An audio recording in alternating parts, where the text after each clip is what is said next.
Hello there, this is Icy Tooney here with another TF2 gameplay video. In this video I will be playing the engineer on the new map Payload Race Hightower that was introduced in the recent engineer update. Hightower is actually the first map of the Payload Race variety to be released by Valve since the game mode was introduced in the Sniper and Spy update. I have to say that is about time. The design to this map is actually rather simple in a way, and it can produce some really fun gameplay and is also an incredible map for the engineer. I'm of course using the 3 new weapons as an engineer here, and for a lot of the video you'll see me trying to control this middle tower. The tower is absolutely golden if you're an engineer, and I suggest that as an engineer you try to build some sentries up here, as they can be absolutely devastating. Even my level 1 mini sentries are able to do a lot of work because they can see almost in the entire map, and if you team that up with some Wrangler on the side you can have quite the heyday. Another point of interest up here is near the enemy spawn, and if you make this jump you can kind of explore their little battlements area, and this jump allows you to kind of sneak up on some snipers and engineers that like to camp up here, and you should be able to get a few free kills. This spot is actually also good for putting up sentries. Again, you can kind of get behind the enemy here and surprise them a little bit, but yeah, it's pretty cool. So like I said, the map design is actually very simple and relatively small. The payload doesn't have to travel a long way to get to its final destination, but that doesn't mean that the rounds end very quickly. When you play this map, you might find that the payload tends to get stuck in a couple of areas, one being right before the hill that the cart must climb next to the enemy spawn there. We were actually able to get it through there with little resistance. And the last one being at the very end when the cart must be escorted up an elevator-like platform like it is right now.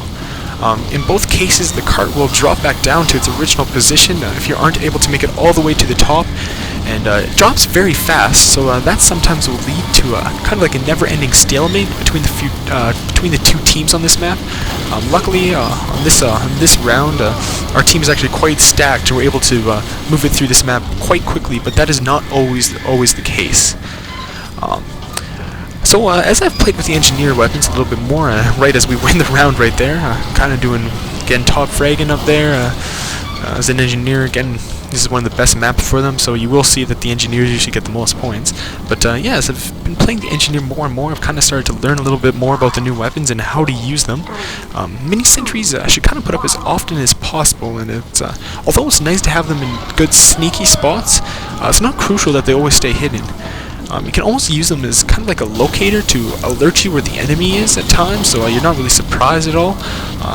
The Frontier Justice, this shotgun that I'm holding, is an absolute blast to use, and when you do get the mini crits, it's an absolutely deadly weapon, and it's also quite satisfying.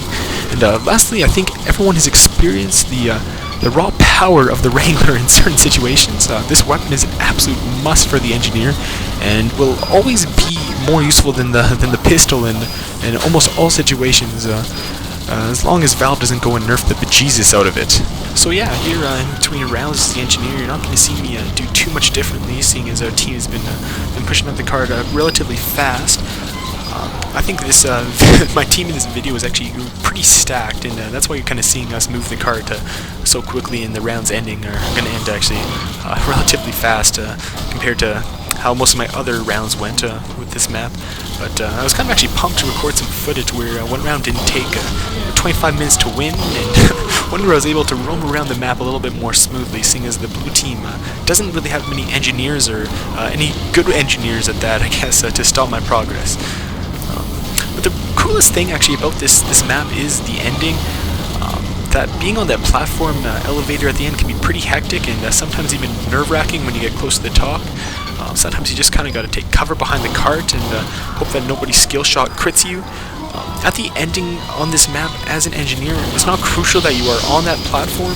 Sometimes it's best to put up your sentries and defend the enemies that are on the platform using your Wrangler and whatnot, so I find that's pretty good. Of course, don't be scared to jump on that little platform of death, but again, it's kind of hard to survive up there, especially as an engineer. But yeah, actually I think this is going to be my last video here for a bit featuring the engineer, now that I've taken a look at all the Valve maps there as we win the round once again. I've had a lot of fun messing around with the engineer, but I think I'll go back to uploading some footage of some other classes. I'll still be playing on these new maps and whatnot, but I'm hoping to show some strategies of some other classes, just so you guys don't get bored with my mini sentry spamming ways. I've had a bunch of fun getting this footage, and I hope that you guys enjoyed my coverage. I was kind of psyched up about this update, and I can really say that it's been a huge success in my mind, minus the NG spam. The next update people are anticipating, of course, is the polycount update, and if you haven't heard of it, it's basically a giant update that will feature 3 new community-made items for each class that will follow certain themes. I encourage you guys to explore the Steam forums and look for some of the threads regarding some of the submissions and whatnot if you haven't.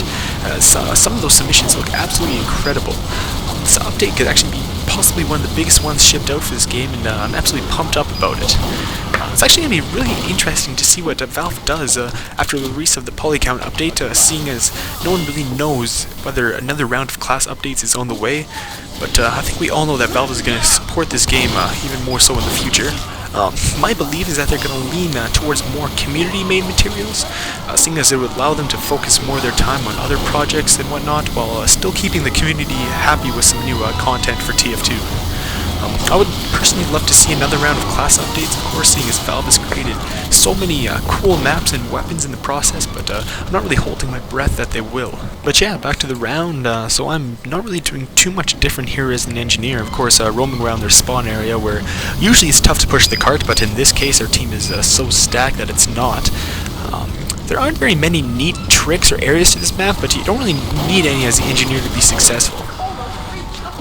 One thing I've actually really noticed about my engineer that I have to improve on is taking advantage of the ability to move my guns. A lot of the times I will destroy my guns and move them just a few steps away when it would be much easier to preserve my time and metal to just move them.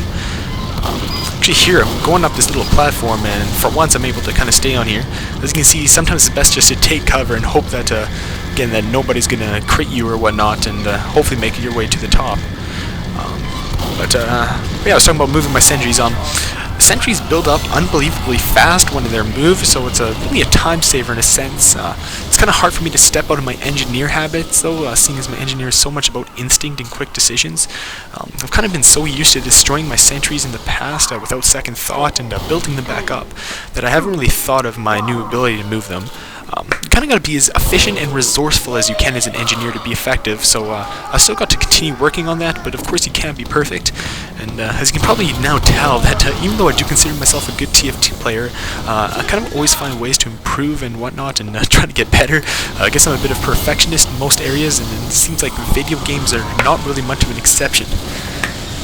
But yeah, again, going back to the start of this map, I really haven't shown much footage of the start of where the payload travels, because it's not very exciting. Usually the payload goes quite a ways until it meets a bunch of resistance, because the two carts kind of start pretty far away from each other and whatnot. There, I was actually taken out on that tower that, again, I say is so important for the engineer. I've been actually getting quite a few dominations in my way. Again, I love hearing that domination sound, and hopefully you will get some too when you play the engineer. There we go, that engineer's kind of being smart and moving his guns, even if it is just a little bit away. But yeah, here we go, again, my team, like you can tell at the bottom there how far apart the carts are. The enemy is, I guess, trying their best to defend our cart, and they're not really doing a good job pushing their own.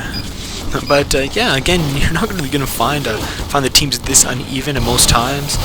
But again, I was kind of finally able to find some footage where it's not a 20-minute stalemate, so I thought I'd kind of stick with this. That's kind of, again, this map has gained some positive and negative feedback, I guess, from the community. A lot of the negative is, of course, the stalemate factor of this map, and I actually, in general, I enjoy this map a lot. Even with the stalemates, I think Valve did what it kind of wanted to do with this map, and that was kind of create a short but very intense round. And again, this map can get very intense, especially at the end there. So I think Valve did a good job with that. I think a lot of that stalemate stuff will again not show itself as much when the engineer update is done, or in a few more weeks when the engineer hype dies down again. But in general, again, this is one of my actually favorite maps out of the whole update. This and Upward, I guess, would be my my two favorite, and then Thunder Mountains, although it's not a bad map, I don't think it can top what these two kind of bring to the table. The enemy has actually finally decided to push their own cards here while we're actually making our way to the top. Again, it looks like we're going to win very quickly, and yeah, there we go. So actually I was able to show you quite a few rounds here, and I'm quite pleased with that, but it looks like that's going to be the end of my video. But yeah, hope you guys enjoyed it, and all my engineer coverage throughout the week as well. Please check out my channel for some other gameplay videos such as this one, and subscribe if you want to see more videos like these in the future. But yeah, thanks for watching.